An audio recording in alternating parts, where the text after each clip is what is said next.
No, I really do appreciate the opportunity for us to talk to all of you. My name is Jeff Worthington, as you mentioned, retired colonel from the Army. Most of my time was spent in the Joint Special Operations Community. When I left active duty, one of my last jobs, I guess, was the JSOC J6, so the CIO for Joint Special Operations Command. Then moved over to Corps to do some data stuff on my way out. Really happy to have both Jared and Angel here with me. They bring some different perspectives, I think, to this. Angel also has service experience, current as well as past. But what I'd love to do, and the dangerous thing when I spoke in the government was my NCO never knew what I was going to say when I stood up. And so these guys really don't know what I'm going to say when I stand up here. But is there anything, if you read the little description about what this was going to be, is there a burning question? Is there something that one of you want to hear? Is there I want to make sure this is a good use of your time. So anything right now that someone wants to hear about today? Yes, sir. Some of the more defending forward, offensive, for lack of a better term, threat hunting. Okay, so how we support that, or what how do you approach threat hunting from maybe beyond your own border? Okay. All right. Someone else have their hand up? Yes. Effective strategies for tracking adversary infrastructure. So that includes changes in deconfliction with known good, known bad, and also if adversaries are sharing infrastructure amongst each other, particularly like trying to seesaw. Okay. All right. Anything else? Yes, sir. How do you guys apply your intelligence feed into your operations? Okay. All right. So we got three things there. You guys heard them. I'll try and make sure we weave it in there. If we don't answer it, someone keep me honest to make sure I do. I do want to make sure it's a good use of your time. So my position at Crowdstrike, I'm an executive strategist inside the public sector. Primarily, I work with the DoD and the federal teams, but also state and local higher education on developing our strategy for providing the appropriate products and services that result in a positive outcome. That'd be all about outcome based. And so I work inside the company to do that, but also externally, things like HammerCon or RSA or various FCA TechNet things, speaking there, education, mentorship, and also working as a trusted advisor to clients and prospects, usually at the CISO, CIO, CXO kind of level. That's what I do at the company. Really happy to try and answer anything you guys have today. I'm going to pass off Jared, quick introduction, who you are, and then Angel, and then let's go ahead and get started. Yeah, I did not realize Jeff was going to run an improv class today. So Yep. This is going to be fun. My name is Jared Myers. I'm one of the directors of Overwatch. A long time ago, I was in law enforcement. I worked drugs. This is a true story. Drug dealers keep horrible hours, so I decided to make the move to digital forensics. That was probably 20 years ago. I worked as a reverse engineer for DC3, DCFL up here.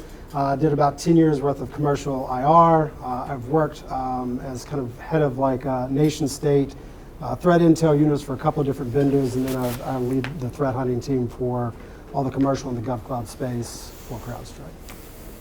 My name is Angel Dingui, former cyber warfare operator, active duty, left active duty back in 2017, joined the industry, worked at a healthcare leader, went on to work for a Fortune 100 retailer, found my way to Crowdstrike, been at Crowdstrike for the last 4.5 years, also a cyber warfare officer on the Air National Guard side.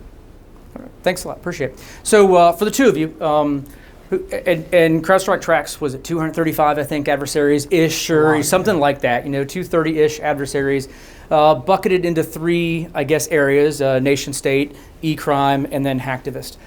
Since most everyone here is either in industry or federal government, who are our greatest threats? Who are they? What are they doing? Who's attacking our environments? You want to go first? The floor is yours.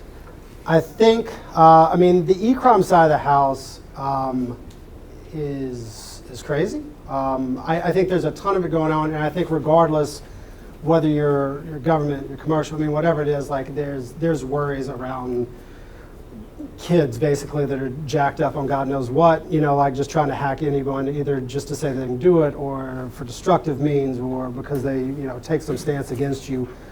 They can be very creative, they can be very aggressive, but I think obviously from the targeted side of the house, which I think is probably more applicable to this audience, I mean, it's the usual folks. My personal favorites, I think North Korea is very inventive right now, like DPRKs. There's some very interesting stuff coming out of them. They are basically the young teenagers that are just going hard at it every day. And they're grinding everything out from currency generation to your good old-fashioned espionage. I think Russia is probably one of the more sophisticated, but I think a lot of the groups that we're dealing with out of the Middle East are very inventive as well. Okay. I mean, I can pick out a couple of one or twos, but I have a couple of favorites that I've always enjoyed. But across the board, I think most people are seeing that. I think if you have not seen DPRK, then that's quickly coming on. They're in a little bit of everything. So you didn't mention China. They're there. Yeah, I mean, they're there. Yeah, They're always there. but China and Russia, we certainly have seen inside our government networks recently in the past months, right? No, they're there. I mean, China's always been a problem, has been Russia. I think they'll continue to do it.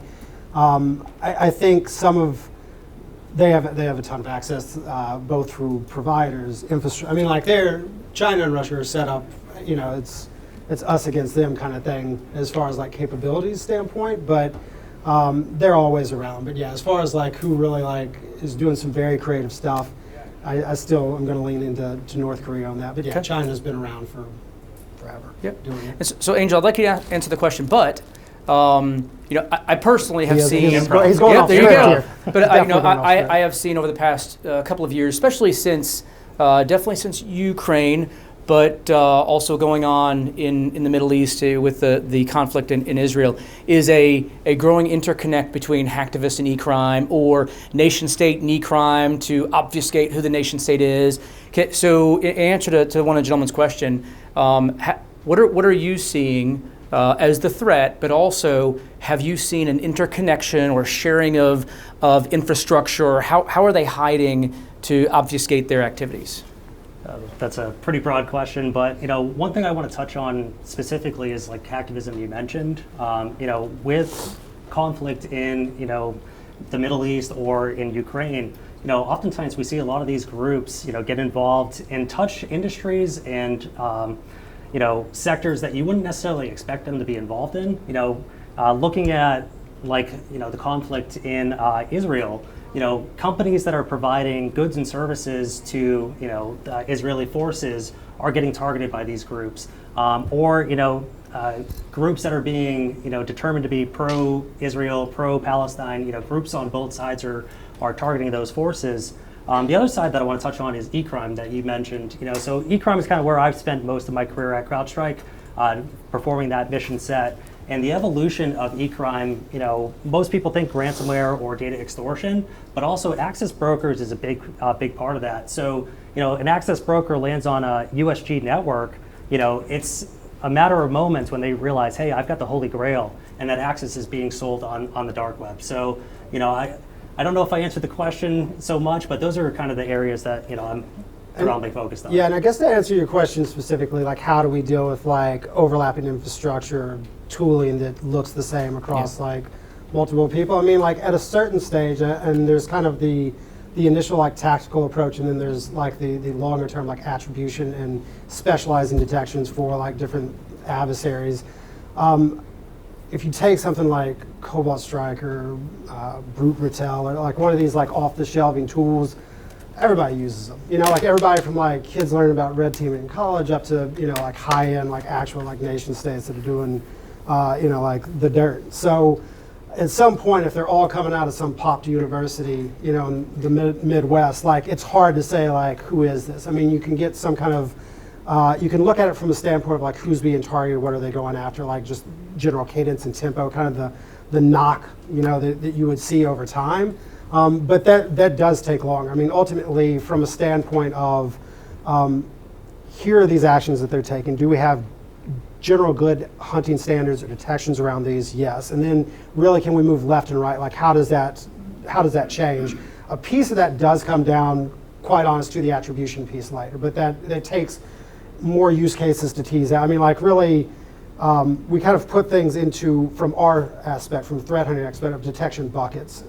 We work hand in hand with the intel side of the house. They break it down into all the different pandas and shalimas and spiders that they put things in.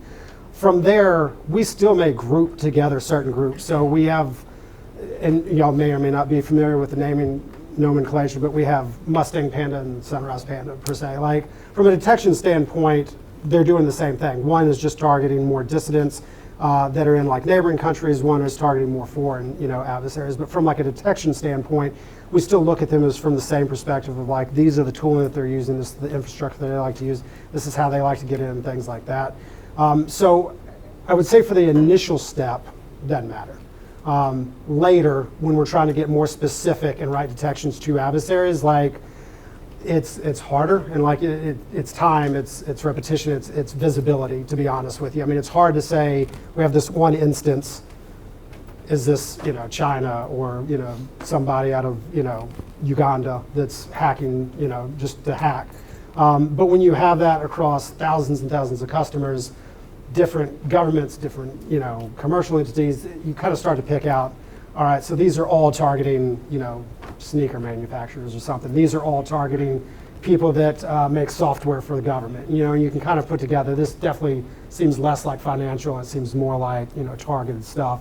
And given who they're targeting, the type of tooling, we're going to associate this with China. I mean, ultimately from a detection standpoint, a threat hunting standpoint, it's good to be able to group those things and kind of stay on top of it. I do feel like at some point, as their spider web changes, like we can track that. We can be like, all right, we used to catch 10 out of 10, now we're catching 7 out of 10. Is that because we're missing it or because they changed? Like what happened? And those are the things that we push our team on, is like, are we catching all of this? Can we catch more? How can we get further left or go further back?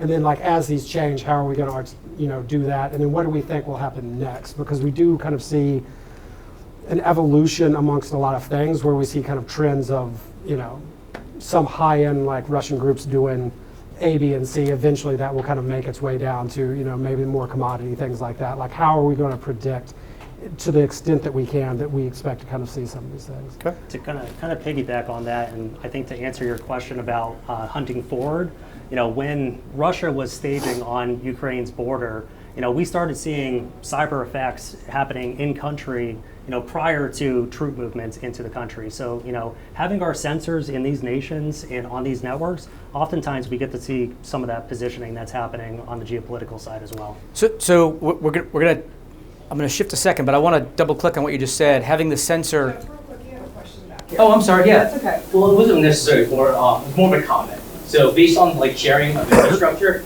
like you touched upon it regarding evolution of APTs. So it's like, can we say in the past 10 years, have we seen a novel APT that we can't derive or sit there and connect to another APT previous to that? So we know some of these nation states sit there and leverage their academics and academic institutions to sit there. So depending on the target of opportunity, or depending on the nation's intent, or the hacktivist's intent, or the e-commerce or e-criminal intent, they're going to sit there, comprise a team, and it may be 1, 2, 3, and you may have never seen them work together, and depending on what software, what malware they decide to dust off the shelf and employ at that time. So I think that's why, number one, we have job security, because again, just the evolution of these APTs as they progress. But again, you have when we sit there and with the attribution, like you said, it takes time. And one of the fastest attributions, depending on the intelligence community you're in, they like to identify the people that are associated with those APTs. So again, if you could sit there and start making these link diagrams with the personnel that are involved, that you may be able to sit there and further draw out what type of infrastructure or tools that they're using. What's their thought process? How are they going to sit there and utilize the minor attack frame or the kill chain, and what are they going to do? How are they going to pivot left or right? So I think it's a really difficult question. Like you said, it's extremely broad. And again, unless someone could correct me, has there been a novel APT where someone's come out and done something that we've never seen before?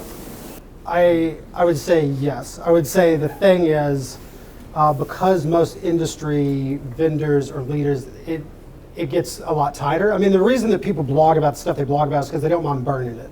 So at some point, if you have what is a very tangential hold on being able to track an adversary, whether that's through the actual government space, the commercial space, you don't want to go and be like, hey, this is the thing we always look for to catch them. So you just don't hear as much about those, I think. But no, I will say that yes, we've seen several kind of novel things. that because their TTP is like, how they're doing what they do has not been so publicly talked about, they haven't changed it as much because they haven't had a need to. And we can kind of still continue to track those. I think behind the scenes, like there's a lot of information sharing going on, especially when you're talking about like the nation state side of the house, where I know at least Crowdstrike is sharing out, a lot of other vendors too. But I mean, we kind of keep it closed door a little bit, I mean, as much as we can, because, it's one thing if you lose track of it and you know that you can pick it up over here. It's another thing to be like, if we lose track of this, I don't know where else this comes out over here. And that's where some of them are at, and because the sensors are getting better, we're getting more telemetry, we're getting into things like identity, which plays a huge piece in some of those like very novel ones. Those are the types of things that I think are really starting to get to the maturity point now where we can start to ravel those in more, I think, and flush them out more. We've been able to, I think, kind of widen out the aperture on some of those a lot over the last couple of years, specifically around things like identity, where we in the past we just didn't have all that information, and now we're able to say, like, we're seeing these on the endpoints, seeing this type of like infrastructure being set up, and we're seeing like how they're abusing legitimate credentials, or they're coming in through different things. So, but yeah, I'm just rambling. So we mentioned credentials. So I would say 80% of the attacks we've seen at CrowdStrike the past 2 years now, about 80% of them are identity-based. We mentioned access brokers was a 112% increase in access brokers or something like that. That's crazy. It's selling your identity. Because it's a multinational organization now that do these things. Someone sells your access. There's an HR department. There's a training center. There's a help desk that these guys have now. But so they're logging in. Something we track at CrowdStrike is called dwell time. I'm sorry, not dwell time. Breakout time. A few years ago, it was in the hours. I think last year, a year ago, it was 79 minutes, I think, to after you pivot from the first box into the network. It was 62 minutes last year. So someone takes 62 minutes to pivot from the first box they log into and start moving across your network. We have seen it as fast as 2 minutes and 9 seconds, I believe. So the time it takes to go down, get a cup of coffee, and come back, they are now in the network. We mentioned tooling. I will also tell you that malware is not being used like it was before. They don't need it to get in. They're logging in, and then they're using the same tools that all of our administrators are using to move about the network. E-crime, they want to get in and out. I want to maximize my profit for as little amount of time invested as possible, and then move on to the next one. Your nation state actors really don't care. They're willing to sit there for 300 and 400 days. They're willing to sit there for 3 or 4 months back in November, or for maybe a couple of years that was identified back in May. And so they have no problem doing that because they're in for the long game. They're not trying to make the money. And so I think it's important you threat hunt. I liken threat hunting to the old guy and the cop in the 1900s walking around with the keys, checking all the doors, making sure the windows are locked. He is just walking around, ensuring that the doors aren't opened. And that's why it's important to threat hunt. So can the two of you talk a little bit about, what is threat hunting very quickly, but why it's important to hunt, because these guys aren't triggering an antivirus alert, right? Yeah, I mean, to that point, I think like threat hunting's a broad term, like cyber's a broad term, like everybody like says it. I mean, like, but what does it actually mean, I think is more important. So there's what I think a lot of organizations do, depending on how much cycles, resources, deployment they have, which is like point in time hunting. Like, we're gonna go out and we're gonna spend a week looking for whatever. And really, I mean, it's like fishing. Like, you're just hoping on that day you get a hit somewhere kind of inside of there. To really flush out, what I would say is more of the like traditional nation state, like TI type people, like ongoing proactive hunting is how like you pick up those people. I mean, there's not another good way to tease it out without kind of doing it all the time.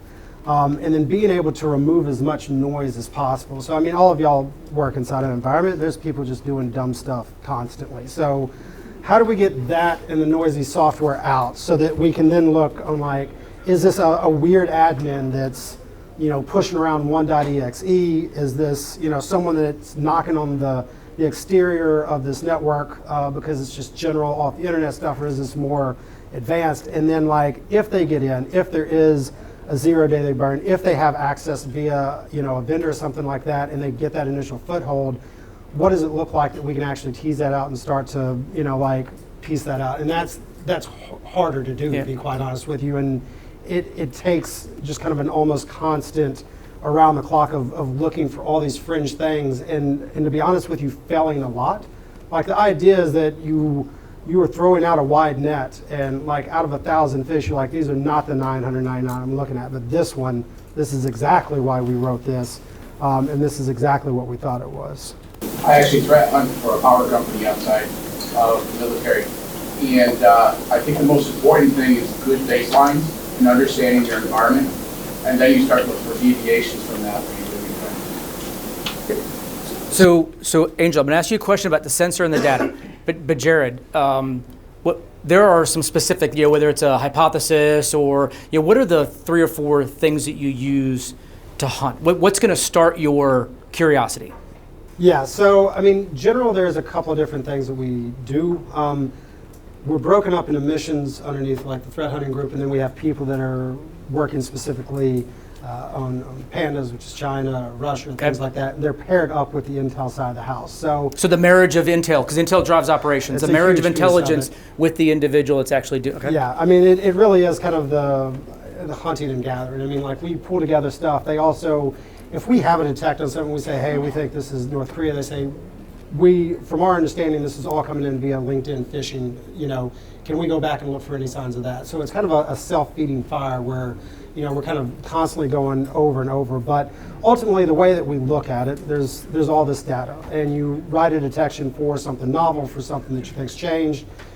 Maybe some red team did something slick, like can this happen in a vacuum? I mean, there's kind of all these hypotheses that we stand through, or ultimately, we catch one piece here, and then when you kind of go back and look, you're like, oh, geez, like all of this is new. Like, how are we going to catch these pieces now? The benefit is that, I mean, we just have a ton of telemetry to be able to see all that stuff. So there are a lot of like pieces where we miss it, and then it's kind of a constant ongoing. I mean, analysts are just constantly writing new detections and testing those out. At least with our threat hunting, because it's kind of internal, like if someone writes a horrible query, I mean, we're just shooting ourselves in the foot. Like it's not like 10,000 bad things pop up in in a UI. We notice it and people get yelled at and shamed very quickly. We're like, don't do that again. Like, but the idea is that you kind of get that more and more high fidelity. Ultimately, if it can just be put as a prevent and the product can just stop it, wonderful. Like that's the best case scenario. But the other side of that is like, all right, how do I get this more and more narrow up until, let's say, a software changes what it's doing, or Microsoft changes what it's doing behind the scenes, and all of a sudden it's throwing up false positives. All right, now we have to go back and kind of reconfigure all these. Okay. Maybe Apple's changed the way that they're doing things behind the scenes, and we have to kind of refine all these. But it's on top of threat hunting constantly, it's writing and refining detections constantly. And we have teams that are responsible for putting it in, and then we have teams kind of at the end that are responsible for saying, this is crap. Like you took 3 lefts to make a right here. Like don't do this. Like ultimately we can combine these detections. And here. so it's good about a managed service. So it's good about partnering with industry. Yeah. Is it, sir? Your power company, Yeah. CrowdStrike will never know your environment like you know your environment. But we know a lot about the globe and things that are going on with the power industry or energy industry, and we can help feed the queries that you might use because you can really dig down into the intricacies of your network that a CrowdStrike could not. I would say most of the time, by the time it hits InfoSec, Twitter, or Bleeping Computer, like we've already seen it several days beforehand, and we have detections in place, and that's really kind of, So, can you comment on whether you're seeing an increase? You mentioned that a lot of stolen credentials are being used. What about supply chain attacks? Are you seeing more access that you can attribute to hardware, software, supply chains? I'm not going to go out on a limb on hardware, but software, yeah. I mean, I think there's a general trend to, you can either rob 1,000 people on the street, or you can go to one bank and, like have access to a lot of money. There's a lot in supply chains. It's once you get in there, it's easy to kind of do things. We're getting played off here, so we'll wrap it up here. But so there's a recent one. Confluence had a 0 day. Now the Chinese Panda, they are very good about 0 days, but it's built in their law. Companies have to report 0 days to the Chinese Communist Party first. Just like Russia is very good at Microsoft vulnerabilities and exploits. But an Overwatch alert happened. we caught something, passed it on to the organization, that we saw something going on with Confluence, with Jira. And it was a 0 day that the Chinese were taking advantage of. So I would say supply chain with software, much more than hardware. So quickly, let's go into, you mentioned the sensor and having the sensor. It's really important for the data, to train on the data. And you and I talked about whether you see right now and can hunt on right now, or hunting on the history. How important is that, to hunt on data that's there rather than just that point in time? Yeah, absolutely. Angel? So, I mean, pulling on my time in Air Force Cyber, right, I think that's probably one of the biggest complaints I ever had was about the telemetry and how much, how far back we could actually look. One of the biggest, benefits of the Falcon sensor is the amount of telemetry that it's processing and delivering to us as threat hunters, but also how far back we can go and see, how widespread is this, 0 day exploitation or end day exploitation happening, and just being able to do that at scale, is hugely powerful for us. So, instead of, having to go out, deploy our sensors, and only catching, a very small window of activity, that phishing analogy that, Jared provided, we get to actually look at it, on a much broader global scale, going back multiple days to weeks. Yeah, so you and I were talking, it's kind of like if the spotlight is on that one spot and you don't catch the guys that ran across the spotlight because you don't see the history of it, you never get the full context. Absolutely. So, yeah. Are we at time? We're at time. You walked up? Okay. Hey, I really appreciate everyone's attention and the ability to ask questions. This was much better, that you're very interactive. Thank you very much. I know we'll be around for a little bit. If anyone wants to ask any additional questions, I would appreciate your time. All right, let's Thank you. Jeff.